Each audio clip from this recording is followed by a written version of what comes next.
Akhir dari rezim di Sudan, salah satu kepala negara yang paling lama berkuasa di dunia, yang kekuasaannya atas negara itu berlangsung selama 30 tahun, dan digulingkan setelah berbulan-bulan terjadi protes anti-pemerintah. This out of Sudan. After 30 years in power, President Omar al-Bashir has been forced out of power by the country's military.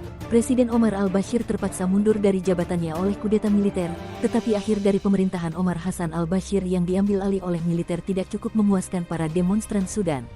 Sekarang mereka menuntut untuk mengakhiri seluruh rezim yang pernah dibangun yang membuatnya dapat berkuasa begitu lama. Untuk memahami bagaimana semua ini dapat terjadi, mari kita lihat ke tanggal 19 Desember tahun 2018, demonstran turun ke jalan di kota Akbara dan kota-kota lain di seluruh Sudan. Mereka protes atas pelemahan ekonomi negara di bawah pemerintahan al-Bashir. Inflasi baru-baru ini melonjak hingga hampir 70%, dan harga bahan juga meroket tak terkendali. Harga roti naik 3 kali lipat dari harga normal, membuat makanan pokok semakin tidak terjangkau. Itulah mengapa protes ini awalnya disebut sebagai protes roti. Kenaikan harga roti menjadi penyebab awal kekecewaan rakyat Sudan, namun beberapa ahli mengatakan bahwa itu bukan satu-satunya alasan. Protes ini merupakan hasil dari ketidakpuasan yang lebih luas terhadap pemerintahan yang sudah berjalan 30 tahun, pemerintahan yang lebih tua dari mayoritas penduduk negara itu. Menurut perkiraan, hampir 2 dari 3 orang di sana berusia di bawah 25 tahun. Protes yang terus menyebar bahkan sampai ke ibu kota Sudan, Khartoum. Pada bulan April, puluhan ribu demonstran anti-pemerintah mengelilingi markas tentara. Protes ini menjadi demonstrasi yang berkelanjutan dan terlama di Sudan sejak merdeka pada tahun 1956. Militer mulai membubarkan para demonstran dengan kekerasan, tetapi hal-hal mulai berubah ketika beberapa tentara Sudan mulai melindungi para demonstran anti-pemerintah. Ini menandai awal dari apa yang akan menjadi akhir pemerintahan al-Bashir. The Sudanese army has deployed troops around the defense ministry on key roads and bridges in the capital Khartoum. There are reports the head of the ruling party and the former vice president have been detained. Militer membelot dari al-Bashir dan mengakhiri masa jabatannya melalui kudeta yang sama seperti saat dia naik ke tampuk kekuasaan pada 1989. Orang merayakannya di jalan-jalan Khartoum, tetapi perayaan itu tidak berlangsung lama. Pemerintah militer yang baru yang dipimpin oleh Menteri Pertahanan Awad Ibn Auf jauh dari yang diharapkan, karena menangguhkan konstitusi Sudan dan menyatakan bahwa akan menjadi pemimpin negara selama 2 tahun ke depan.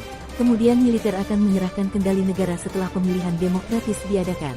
Namun, para pejabat hak asasi manusia PBB telah menuntut agar pemerintah militer baru mendengarkan tuntutan untuk transisi pemerintahan militer ke pemerintahan sipil secepat mungkin.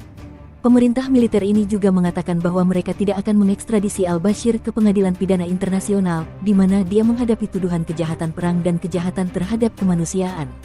Al-Bashir dicari oleh ICC atas perannya dalam genosida perang Darfur yang dimulai pada tahun 2003, di mana ratusan ribu orang tewas selama waktu itu, dan ada alasan yang mungkin mengapa pemerintah baru menolak menyerahkan al-Bashir.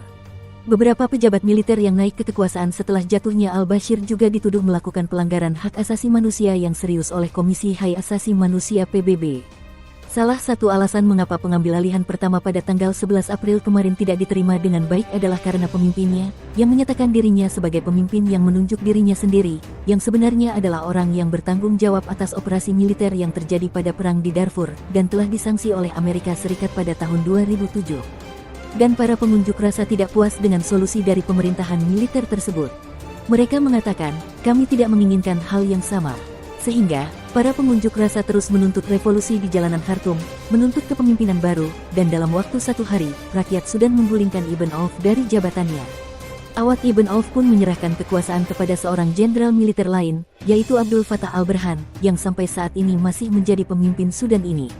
Namun meskipun orang-orang mengkritik langkah tersebut, mereka tetap merasa bahwa orang pilihan Awad Ibn Auf tersebut lebih mudah untuk bekerja sama dan akan membantu memfasilitasi transisi kepemimpinan.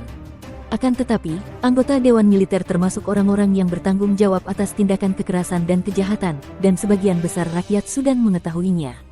Oleh karena itu, mereka sangat ingin kekuasaan dialihkan kepada pemimpin sipil dengan segera. Sejauh ini, al-Burhan telah mengambil langkah-langkah yang memuaskan para pengunjuk rasa, seperti mencabut jam malam yang diberlakukan oleh pemimpin sebelumnya dan berjanji untuk membongkar rezim al-Bashir. Namun, itu masih tidak cukup bagi mereka yang menuntut perubahan. Oleh karena itu, para pengunjuk rasa dan pemerintah militer tetap dalam situasi buntu, sementara militer terus mengangkat jenderal-jenderal berpangkat tinggi untuk memimpin negara ke depannya. Para pengunjuk rasa tetap konsisten dengan tuntutan mereka. Meskipun protes bersejarah ini telah mengakhiri pemerintahan al-Bashir yang berlangsung selama beberapa dekade, tetapi apakah negara ini sudah satu langkah lebih dekat untuk memiliki pemerintahan sipil yang dipilih secara demokratis? Berikan pendapat Anda di kolom komentar di bawah ini. Terima kasih pemirsa Ruang Komando. Salam, Ruang Komando.